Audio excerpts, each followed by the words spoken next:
Hello, welcome everybody to our channel One to Step where we post tutorial videos, and in today's video I'm going to be showing you guys how you guys can unlock characters in Genshin Impact. So watch the video until the end and I'm going to be showing you guys how you guys can get more characters in Genshin Impact. But before that, if you guys are new to our channel One to Step, then don't forget to hit that like and subscribe to our YouTube channel One to Step for future videos just like this. And let's get into the video without any further ado now, shall we?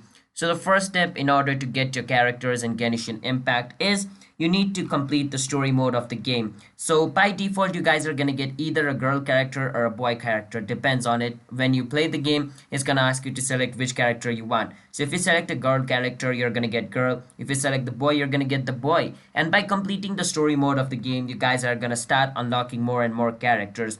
So basically, to get more character in game, you need to complete the story mode, and while you're completing the story mode, you're gonna continue unlocking more character. If you complete like a mission and that mission includes getting you like a new character, you guys are gonna unlock a new character. And if you complete a mission again and that mission includes unlocking a new character, your new character is gonna get unlocked. So in a simple term, you need to complete mission of Genshin Impact. By mission, I mean you need to play the story mode of Genshin Impact. And as long as you complete the missions, your character will also start to get unlocked as well, one at a time. So that's how we guys can unlock character in Genshin Impact. And to see where your missions are, you can just click on the map icon at the top left corner of your screen over here.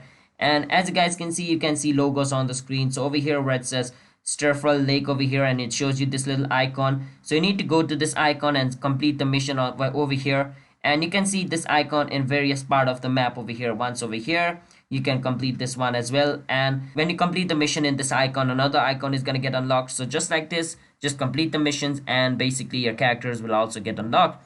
So that's how we guys can unlock character in Genshin Impact. So if you guys found our video helpful, then don't forget to hit that like and subscribe to our YouTube channel, everybody. I'll see you guys on my next video. Until then, bye bye and have a nice day, everybody, and peace out.